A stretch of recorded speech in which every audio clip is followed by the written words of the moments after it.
From years of anxiety to warrior and mentor, Bradley Robinson created the Anxiety Project to help you end your anxiety naturally. Let's mold the new you and let's end anxiety together. Hello and welcome to episode 164 of the Anxiety Project podcast. I am Brad Robinson. Thank you so much for being here today again with me. Today I'm talking about my agoraphobia story. I want to dive into what led me into agoraphobia and what are the solutions. What can you do to get yourself out of this cage that anxiety sufferers seem to lock themselves in? It's like the analogy I always use on this show. The person out in the life raft in the middle of the ocean, that's what an anxiety sufferer feels like. They feel like they're alone, they're trapped, and there's no land. Before I get into this episode, I want to go over your comments on last week's episode, which was a Q&A. I talked about loneliness and I talked about being stuck in misery as well. Bo leaves a comment again, who's been on the show before. He says, "You're absolutely right about feeling alone, even in a world where people are constantly around you. What I found was the more I became comfortable being with myself, the more I appreciated being around others and the less I felt alone." Yes, Bo, I absolutely agree. I think, well, looking back on my recovery, the more I spent time with myself, the more I became comfortable, like you were saying. And I think in that, it was the building of my confidence and independence. Luna leaves a comment saying, "Thanks, Brad, for answering my question. I feel like because you've experienced misery with anxiety, that it's much easier to connect with you. You speak our language and you make me feel less alone in this journey." Well, Luna, I really appreciate that. Thank you. And I'm sure you're going to resonate with this podcast because I'm talking about my agoraphobia story. Now, before I jump in, I just want to mention to you that right now, currently, I am challenging myself to cold showers more often every day. Now that it's January, I live in Canada. Right now, it's been reaching minus 15 around there. It's really cold. And so the cold showers are very helpful in the summer, but they're not as cold as they are now. So I really want to challenge myself to doing them every day. And what happens when I get into the bathroom? My mind will generate a million excuses not to get into that cold shower.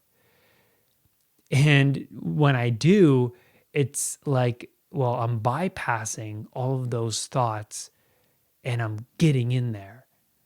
And I'm showing myself that, yeah, my mind can think one way, but I'm acting in another, that those thoughts don't define me. And it's very useful for discipline, right? Because the mind tells us what we like and don't like all the time. But does it mean it's right? Absolutely not.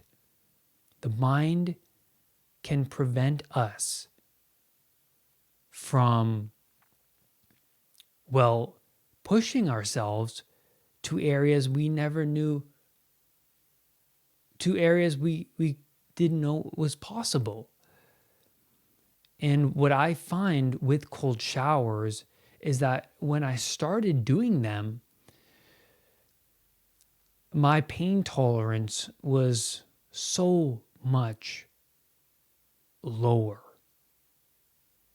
And now, because I've been doing cold showers for years, I feel like I am able to handle and confront the pain of every day, because we're not always going to feel our best. So what happens when we are confronted with those days where we're not feeling that great?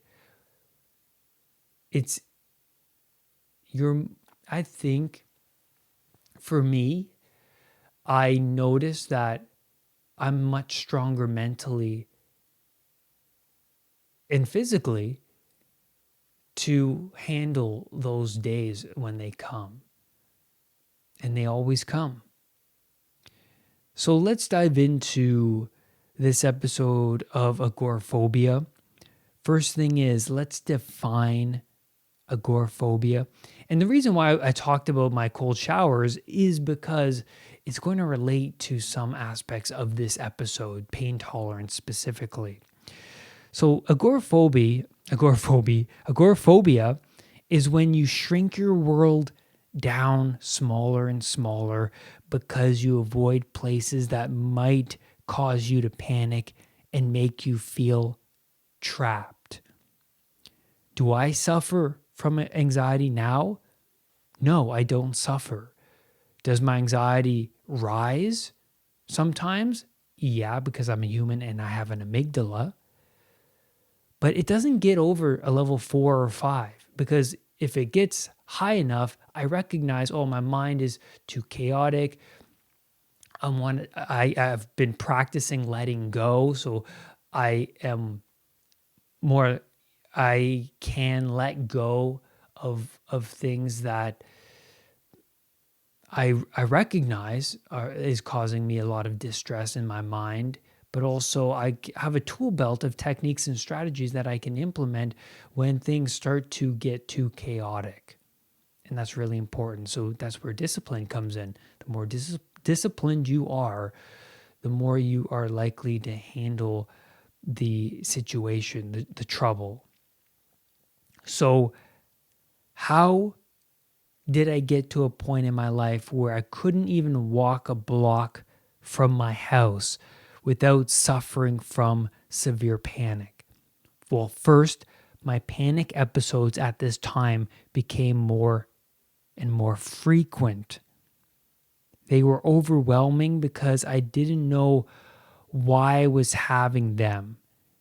And I felt like I was going crazy, because when you have anxiety, you feel out of control. And it's understandably so, because the amygdala, your fight, flight, or freeze response, takes over all other brain processes. It's older than your prefrontal cortex, your thinking mind. It's the oldest, it's part of our oldest system. And so, for you to think that you control it, that's the wrong way of looking at it. And so when I was in a situation, a public place, and my attention would focus on the strange feelings I had, I would journey down that path of what if? What if I have cancer? What if I lose control and throw up and faint? And all of these things would come up. And it was that feeling of not being in control that would send my anxiety to a level 10 immediately. I wanted to know, right? I was desperate to know if I'm healthy. Am I fully healthy? That because I don't have the answers to why I feel this way, I increased the severity of my anxiety, because I wanted to know. I needed to know the answers to what is going on. I was desperate. And when you are feeling this way and you're in a shopping mall, you're in a public place, wherever you are, and you get these feelings, You look around and you're like, oh my God, I feel like this. Why isn't anybody else feeling like this? And you feel more alone because there's a part of you wondering, isn't my mom feeling this way? Why isn't this person over there feeling this way? Why isn't my wife feeling this way? Why am I feeling this way? So many anxiety sufferers, they feel alone. But the truth is, anxiety is, and suffering from anxiety, suffering from panic and agoraphobia, it's extremely common, unbelievably common. So when I would have a panic episode, what I would do is what I did in the past. I would run out of the environment and phone home. Those were the two things. And you should not do this. And why you shouldn't do this is because when you run and leave an environment because you feel anxious and out of control and you're suffering from panic, what happens is the amygdala then associates that environment as being a place that needs to be avoided.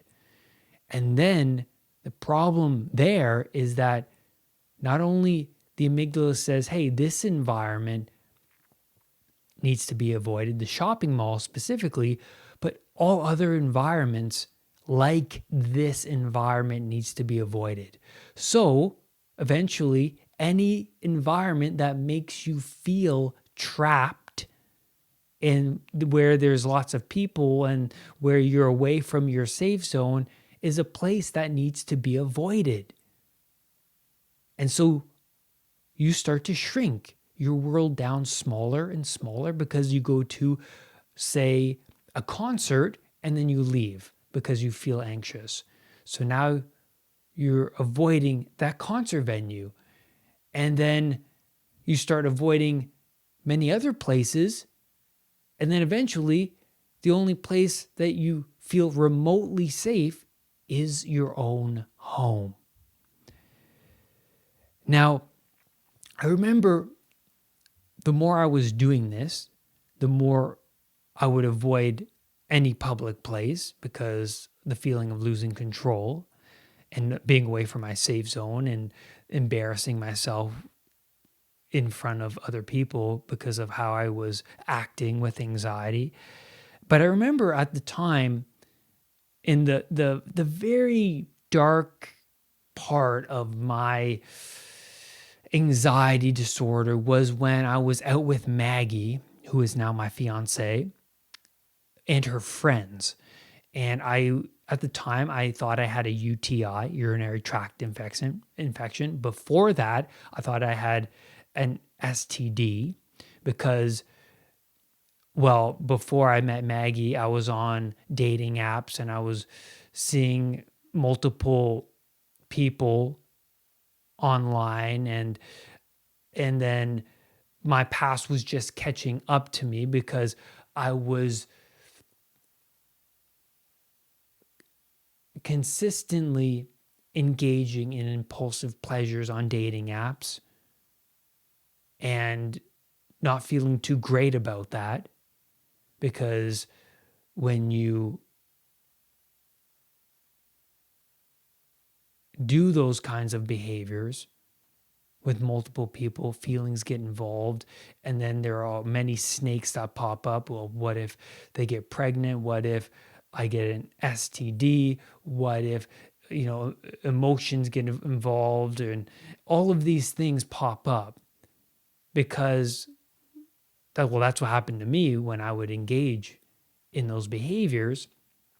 And they were finally catching up to me because I was like, oh, what if I got an STD from one of those relationships that I got myself involved in that I really didn't want, but I was just doing it for the pleasure of, hooking up.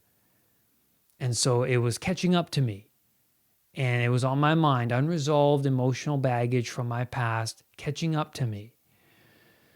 And so I remember this night, I was very anxious. I was very internal. I wasn't engaging with Maggie's friends. I was like, oh my God, I have a STD because I was feeling feelings down there, in my groin region that my mind was playing out. I never had an STD. I never had a UTI. I thought I did because my mind was carrying this baggage from my past escapades, you can call them. And so I went to the hospital that night. The doctor said, hey, Brad, everything checks out. You don't have an STD. And I was like, Doc, I have it. He gave me medication. I went home, took the medication. I started to feel worse because I didn't believe in medication. I hated taking medication. I just had this gut feeling that medication is only making things worse for my gut and for just my internal processes. That's just what I was thinking. And I wasn't wrong, but that's what I was thinking, right? It was just that feeling. And so I remember rolling, like my symptoms were still there, right? Because I went to the doctor. The doctor made me feel good for a moment, but then I started to feel worse because, well, the feelings were still there. The sensations were still there. The root cause of these sensations was because of my anxiety, but I didn't know I had anxiety at the time. I thought I had a UTI. So the feelings, the strange little tingly sensations, poking, body zaps, these sensations were consistent. And so I couldn't even get out of bed. I remember I called up my sister to come over because I was just afraid of losing control or just even dying. And so I needed someone close, like losing my mind. And I want to take you there. This is why I'm telling you this on this podcast. This is why I share my stories, is because I want to take you to the dark parts of my past. I want to take you there because we all have them. We all suffer from something, and we all have inadequacies. We all do and make mistakes. So at this time, unable to get out of bed, I thought I was completely lost. I thought I would never get out of this. I felt like I was in a straitjacket, crying in my bed, helpless. It was horrifying. So the question is, how did I end up a prisoner of my own home? Because now my home didn't even feel safe. My mind was a prison. I was in hell. I didn't get an answer to why I felt the way I was feeling. And so I felt more and more lost.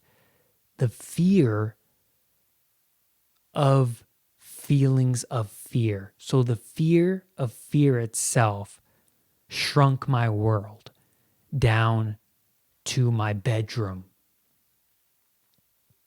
And that's what was underneath the surface. It was the feelings that came about from the fear response being active. So if I was in a public place and I didn't have any loved ones close by to help me, I would feel trapped.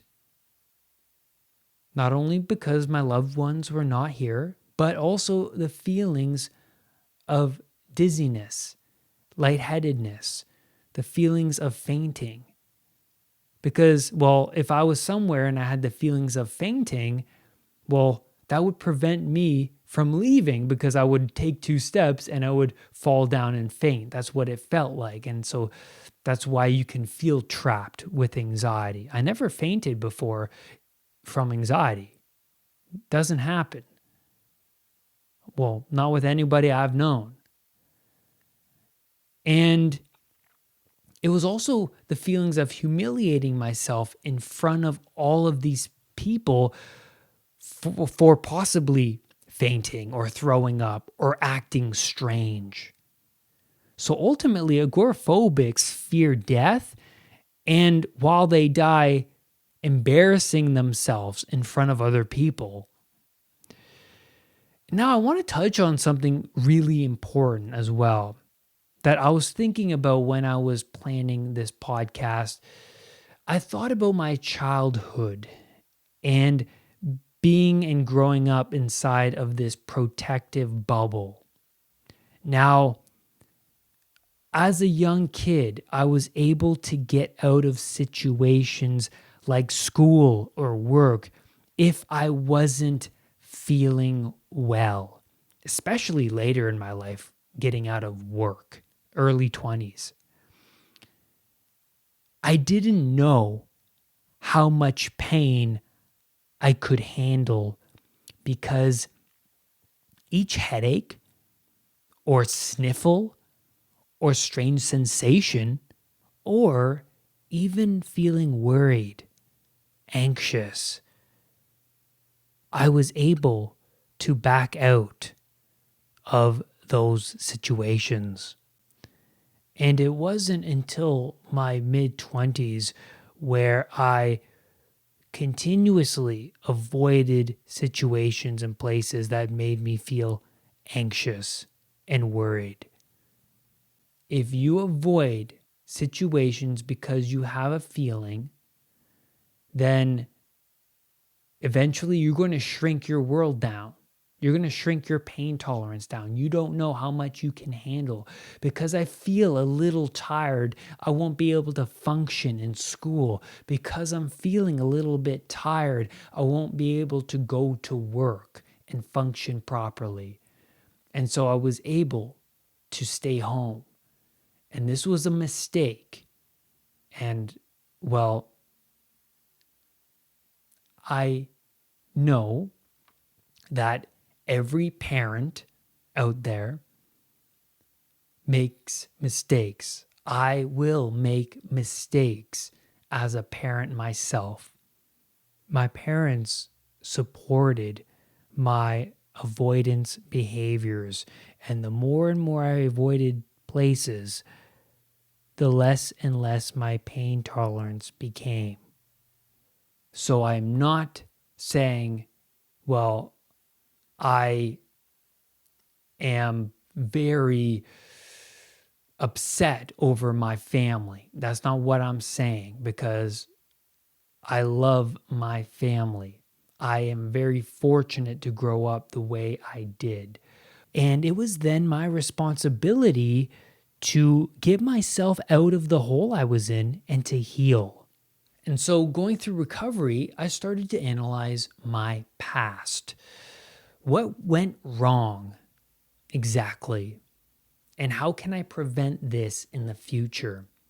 Well, it's so unbelievably enlightening for me to reflect on my younger self and see that the more I was avoiding situations because I had that headache, or because I was too tired, or because I had the sniffles, I view my younger self as somebody who's extremely sensitive and vulnerable and weak-minded.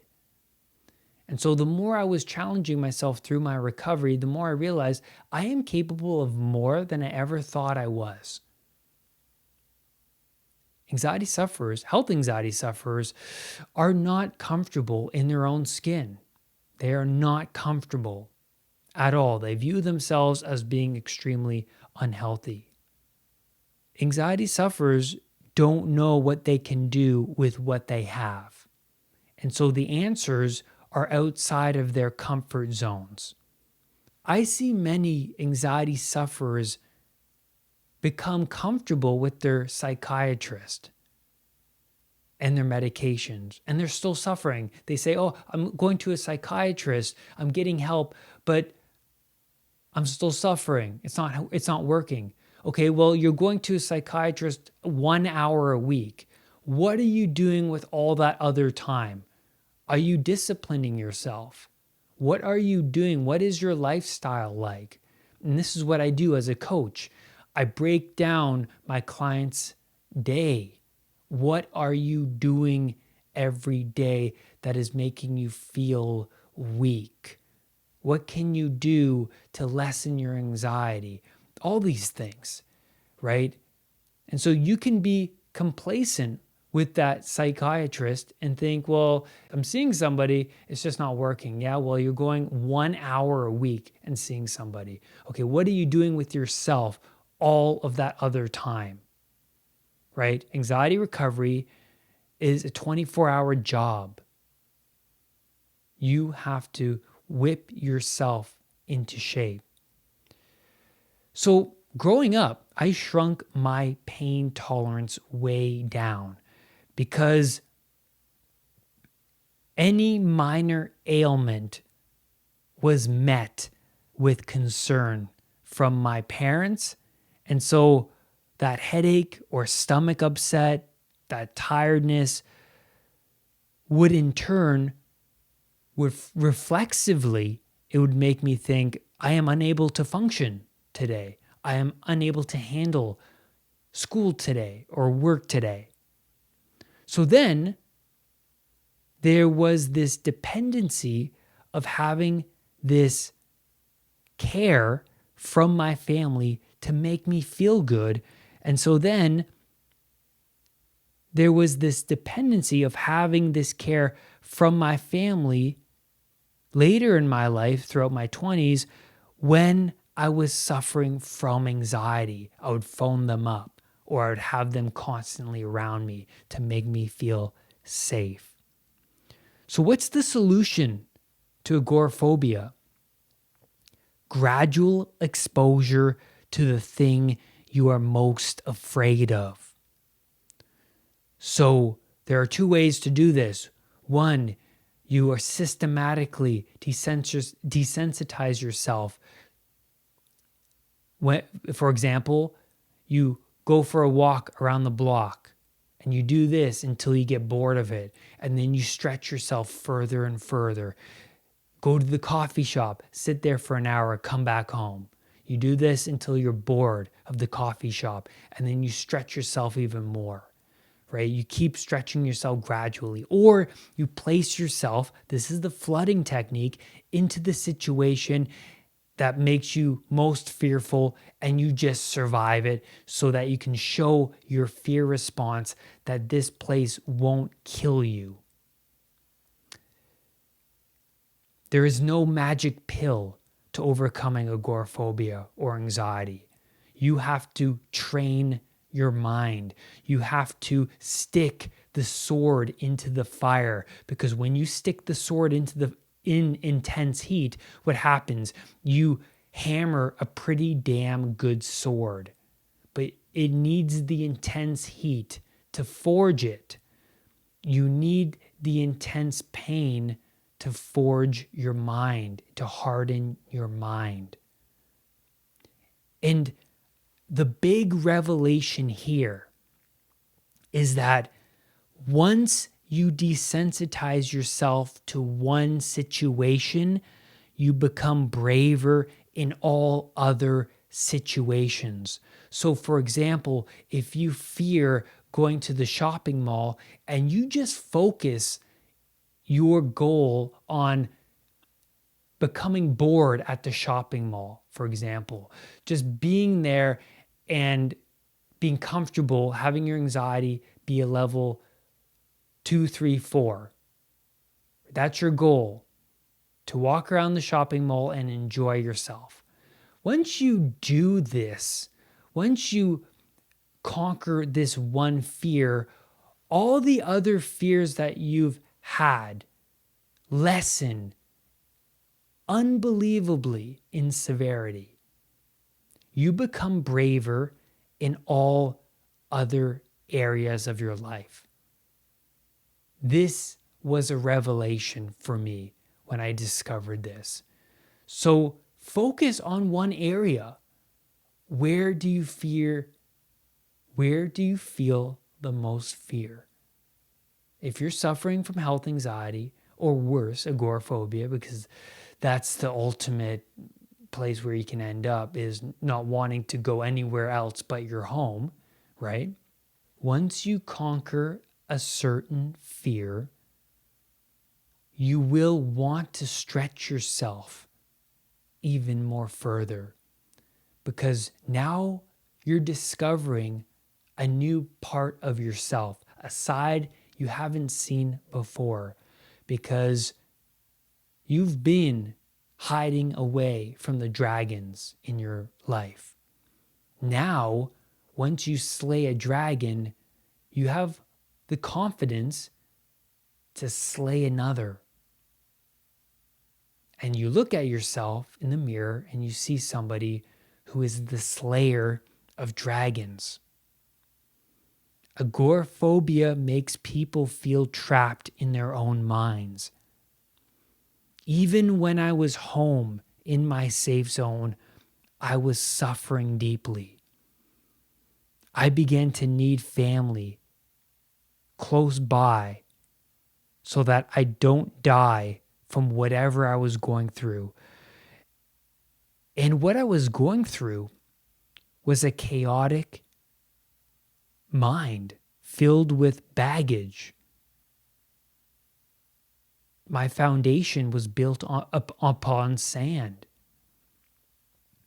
It was the perfect storm of all of my past mistakes, guilt, shame, as well as unanswered questions to why I was feeling this way. So start to explore your own mind. Explore yourself. How do you explore yourself? You have to spend time with yourself. You have to explore anxiety. You have to expose yourself. That is the cure for anxiety. And that's where I'm going to leave you on today's podcast episode. This one was a long one, but I wanted to get all my points in because it's really important. Agoraphobia is very common, and this is the point where you can end up when you're going through anxiety. And so I hope that this has helped you. And remember that there is no magic pill. Exposure and feeling that pain is necessary. That is the path. And so do not let anxiety define who you are. I will see you on the next podcast episode. Bye for now. Brad's powerful anxiety recovery program is now available at unpluganxiety.com. The Anxiety Project program is downloadable and puts the power of anxiety recovery in your own hands. Visit unpluganxiety.com for more details. Recovery starts now.